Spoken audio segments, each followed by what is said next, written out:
Hello viewers and welcome. A special welcome to those who are visiting my channel during this esteemed occasion where crafters of the internet once again band together to host an event which is free to join and watch or follow along, or for people who are just looking to dip their toes into historical dress, history bounding, or cosplay or garment making in general.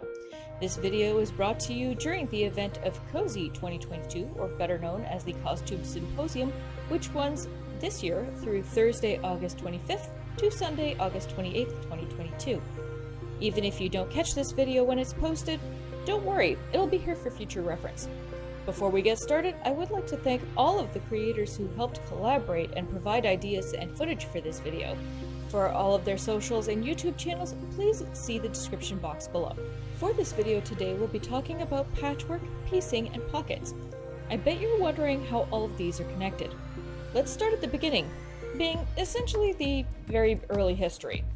So throughout history, and essentially since the existence of cloth and clothing and fabric in general, fabric in itself was often scarce or expensive due to the amount of time that it takes to gather the raw fiber, growing the source to make the fiber, scouring, heckling, combing, drafting, preparing the fiber for spinning, spinning the fiber into threads, and then weaving those threads into cloth to be cut and sewn into garments that would be worn by both the rich and poor alike. Some fibers or types of fabrics are still expensive today that are made of natural fibers due to how long it takes to grow, harvest, and process, such as linens, cottons, other plant fibers, wools, or silks. Because of the expensive scarcity of the fabrics, people have in the past saved as much of those scraps as possible for use for later, for patching garments, piecing them in where they fit better, or to use up every scrap and bit of fabric that they had to make the garment that they needed, or to even make small household items or personal items, or even repair threadbare spots and holes to preserve the life of their clothing, even if they use itty bits of scraps for padding or stuffed household items. Even those in the upper classes had piecing in their garments throughout history for either maintenance or to let garments out as one's body shape changes over time. In more modern times, with modern processing and manufacturing of fabrics and garments that we have today, most people don't maintain their clothing by either patching their clothes to make them last longer, or don't remake larger clothing into fitting a slimmer form, or let out a garment to fit someone who's larger, because most of the fabric is cheaply made and a lot of clothing and fabrics just get thrown out. Now, I could go on a whole rabbit hole about how wasteful the garment industry and fashion industries are today, and it's one of the major polluters due to the waste of fabric and the mass production of synthetic fibers, lack of washability or durability or other factors, as well as consumers will just throw things out when they don't want the garment anymore, or when it wears out instead of mending their clothes, or how the fabrics and garments are so quickly produced that they disintegrate in one wash, as well as the mistreatment and exploitation of garment workers and not being paid a wage that's sustainable to live on. But I won't for this video. Maybe I'll save that for another time. Anyhow, let's get back to the history, the references and ideas on how to use up some of those scraps, and maximizing the use of the fabric that you currently have. Scraps of fabric were used into making all sorts of items, from patching and repairing clothes, or even to making personal items, undergarments, or household items. For example, a tie-on pocket for a more utilitarian purpose, and I will touch on this slightly later on in this video. With clothing over time, depending on the era, as an example of the longer trains and bustle gowns of the 1890s walking skirts and 1890s fashions, they had to be pieced in, as the fabrics were not quite wide enough, and this is even with my own experimentation on making a first draft of a walking skirt, that I had to piece in the tail wedge for the back of the skirt. As a prime example of piecing to make a full garment with fabric that's not wide enough, here's Jackie from Fantastical Follies Costuming showing the exact method of how piecing is needed for their girdle, in the same technique that I also used for my walking skirt to add more fabric where it's needed to complete the garment. As another example of piecing in garments, here's Jackie again showcasing some piecing by adding a smidge more width into their patterning by using a gore to fill in the width that they needed for a gunny sacks dress, which were quite popular in the late 1960s and through the 1970s, and even well into the 1980s, as well as to showcase how they did the piecing on the pockets and Not gonna lie, that Taco Dino print is super cute in my opinion. For those wondering what a Gunny Sax dress is, the pattern cover here is just an example of one of the stylings of a Gunny Sax dress from the 70s, and with that one sketch with some major Farrah Fawcett vibes going on. Another example of scrap usage, in my own experience with my journeys to the Canadian Textile Museum, seeing quilts on display having been made from silk shirts, or even the wool from uniform jackets during various wars, which is still in practice being done today with worn-out military uniforms as a memorial piece. This quilt seen here was made out of military jackets, which was estimated to have been made around close to 1880. For reusing fabrics to make, do, and mend, silk escape maps that were made during World War II were remade into other items as another way to reuse the material, since silk was scarce during and a bit after the time of the war, until silks were manufactured again and were eventually turned into lingerie. Moving on to other styles, those printed cotton square handkerchiefs with paisleys and flower borders, which are very readily available even today at bargain stores, could easily be turned into skirts, dresses, or shirts by being pieced together or cleverly sewn up. As an example, even McCall's made patterns that made these said dresses, which is a fantastic way to use up pieces of cloth that are a little too big for small stuff, but too small for conventional clothes. Some of those tops look fantastic for summer wear, especially with how hot it's been globally this year. It's perfect for making something light to beat the heat. You could get a few of those cotton squares to piece them together to make a shirt, a skirt, or dress that looks like you might be ready for a trip through the 60s and 70s, if you wanted to start with something simple as a first step into history bounding for a slightly more modern style. For reference, the size of the scarf or head wrapping that has that paisley border on it that you would still see being made today, that size is referred to often as, or at least what quilters refer to as, a fat quarter, which is about 18 inches by 22 inches. Now, if you really wanted to give yourself a challenge, you could even do a wrap shirt that would be based on 1940s styles, or by making an outfit using the fabric notions and restrictions during World War II for a more vintage look by piecing fabrics together and making do with what you have. If you piece together several large patches, you can even make some bright and colorful, fun, casual clothing, such as my patchwork skirt, which was also made with a wonky star quilt block as part of the design. Or for a more modern take, this nice springtime jacket made out of scraps using a Boro Boro inspired stylings and Shishiko stitch stylings, much like Alicia of T's and Q's made here.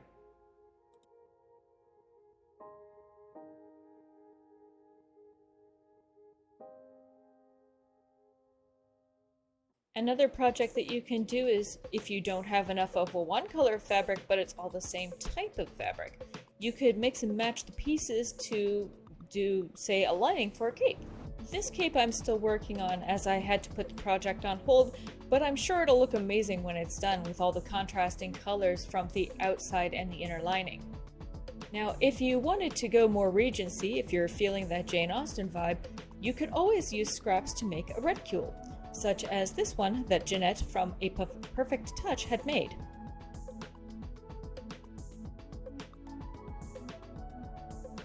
In a more modern context, you can use smaller scraps to add a pop of color and to reinforce a garment that's wearing out to make it last that little bit longer by using a technique called visible mending. There are some great examples over on the internet, including and especially the Reddit subreddit called Visible Mending, if you wanted to see examples of what other people have done. Additionally, you can save and cut up those scraps, also known as fabric cabbage, and into what we like to call as coleslaw, to use for stuffing rumps, bump pads, hip pads, bust improvers, or to save up enough to make a pillow or two, even if it's just decor.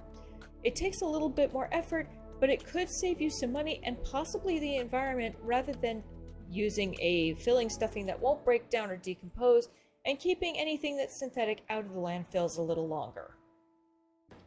This suggestion is also echoed by Rebecca at Knits and Bolts Costume Design.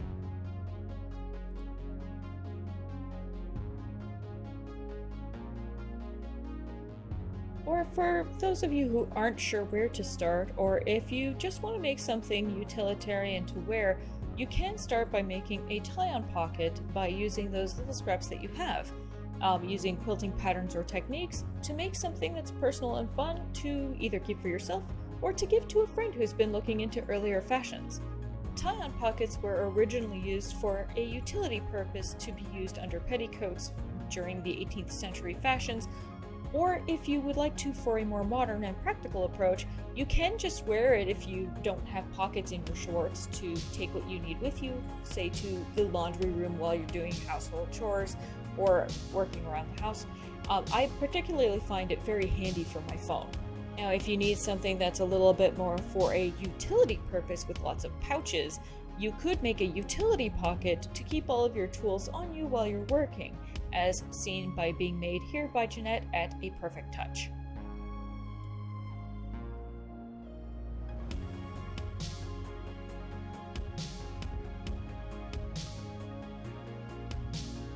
And now on to the method and construction for a basic pocket. For this pocket demonstration, I'm going to use a variety of fabrics in this pocket, and we're going to use a mixed selection of both synthetic and natural fiber. I made a linen dress to wear, but because the skirt was very full, there was a lot of scraps left over. So I'm going to make use of some of those smaller pieces and make a very large pocket, because I like a good pocket with a lot of storage space. I will also be using some synthetics because I'm a bit of a satin ribbon hoarder, because I can always use a good ribbon, as I tend to wind up with a fair few collections of ribbons from gift baskets from the holidays that my partner brings home. And synthetics do have their place, and it's perfectly okay to use synthetics if that's all you have on hand. Also, due to the time constraints of this video, and as it's intended to be a hidden garment item for the type of pocket that I'm making, I'm bypassing the ironing steps. But with that being said, you really should iron all of your fabrics and seams for a much cleaner look. I'm also using the basic of basics in terms of the placement and design of the trim and fabrics, but you can add other items to make it more fun to personalize it to your tastes. You can use buttons to close it up, or use a placket to close it so that nothing pops out of your pocket, or you can even make a utility pocket with multiple pouches if you choose to do so. Now, because linen, depending on the weave, can start fraying if you even look at it funny, we're going to double seam these. You can, if you choose to do so, use French seams, which is how you sew the seam narrowly along the wrong sides together, flip it, and then sew it right sides together to hide the seam tucked inside.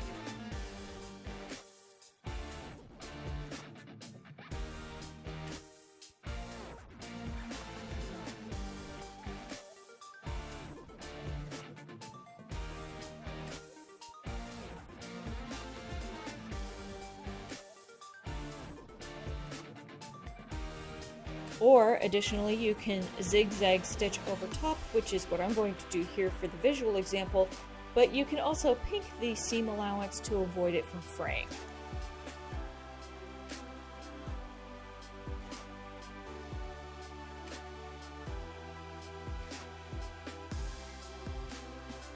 Now, we're also going to piece it however we wish, ignoring grain lines, and we're going to use a technique that has been historically called a crazy quilt piecing, except smaller in size because you just need to make the base fabric for your pocket. It doesn't have to be big pieces. As a recommendation, and for beginners, I would say don't use pieces smaller than 2 inches squared. Unless you really want to get meticulous and go with pieces that are only 1 inch big, but I wouldn't recommend any smaller than that. If you by any chance collect the selvages of your fabrics, especially for printed cottons, this may be a good way to use up those selvages and make a selvage pocket if you really wanted to, since the printer's palette on the selvage edging for prints can make it very fun and whimsical. You can use other styles for patching your pocket together, however which way you like.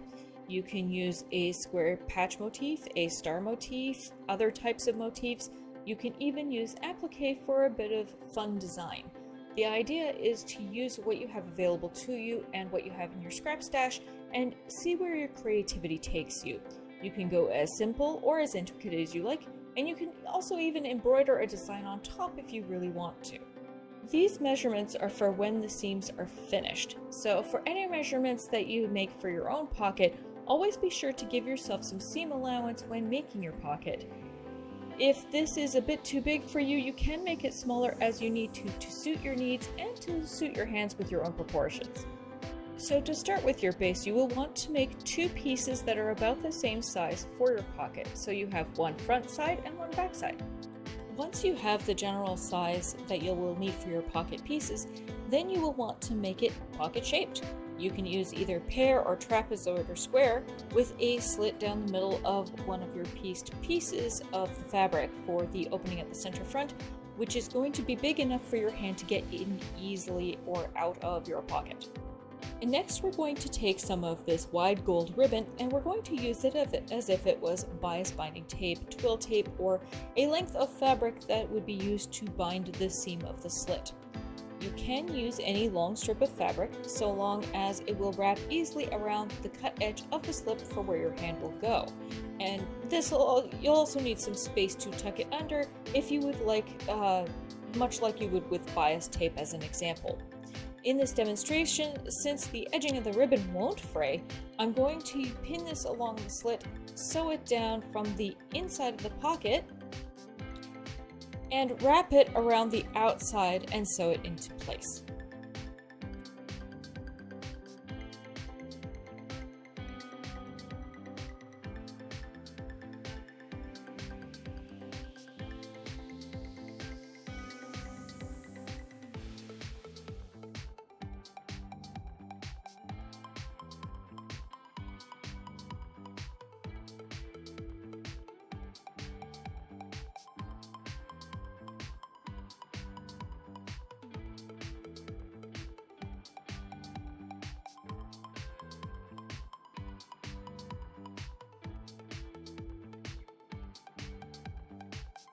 Now that I have the slit bound up, I'll be sewing the pocket wrong sides together to get the initial bottom and edging seam of the pocket made up.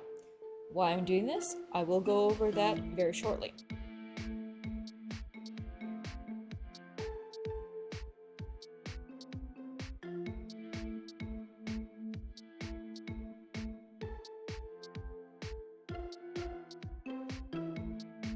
Next, we're going to piece together this Lindt chocolate ribbon, but we're going to put that on the printed side inwards so that the logo doesn't show, because I really don't need to be a walking advertisement for Lindt chocolate. And we're going to use up more of that gold ribbon and put it into one long strip to make the length of the binding around the outside edge of the pocket.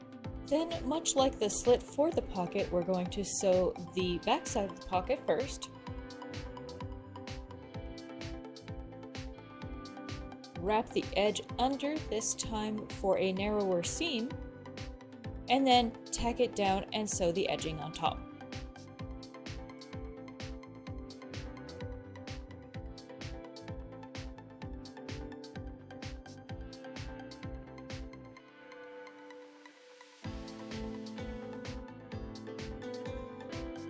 You can also make good use of doing some top stitching on the bindings if you wish to, not only to make it look smoother, but also as an added strength bonus to the seam, since it will be having a fair bit of wear and tear by the weight of the items that you'll be putting in your pocket later. With the pocket having been sewn wrong sides together, we don't need to fuss with turning it inside out, adding more seaming to the outside binding, as it's already tucked inside the binding already. And now that the bulk of the pocket is made, we just need to make the waist ties. I'm going to cut out of this scrap of purple cotton fabric into 4-inch strips to make the ties. I'm going to be adding some of the leftovers from my wrap shirt from the video that some of you may have already seen before on my channel to use up what's left into the waist ties. These stripes at the end I think will also add a little bit of a fun flair. So we're going to take all of those strips that I cut and we're going to sew them into one long strip. And off camera, I'm going to figure out where I want my pocket to sit on my hips to match up with the end of the ties. And then we're going to sew the tie to the back of the pocket first, much like we did with the binding and with the slit. Fold it over top. Can we notice a bit of a theme here? So then this way it has the folded edge to sew together, and then we're going to do a top stitch all across the top and bottom of that strip to tuck all of the raw edges inside the strip and to make it nice, neat, and flat for easy tying. As we do the top stitching, this will also add a little bit more of a stitching strength by going into the pocket itself to add strength for wear and tear.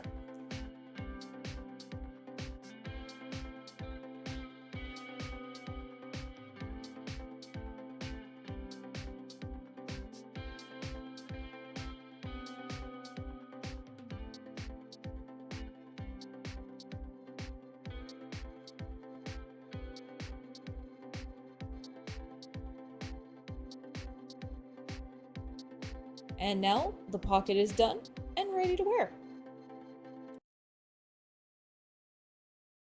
I'm just showing you here how the pocket would be worn underneath of a petticoat, and for the sheer amount of stuff that I can put into this pocket, and even still having more than enough room to stick a volume of my latest read in paperback format, maybe a snack or two, I think there'd still even be room after all of that for an extra bottle of water before I run out of space.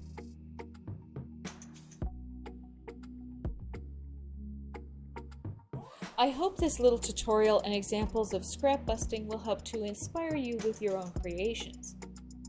So, after the costume symposium, what will you make? What kind of styles of history inspire you? How will you use this as an inspiration for stash and scrap busting? Please leave your comments down below. Sometimes the best projects, research rabbit holes, and the most noble of adventures start with just a pocket.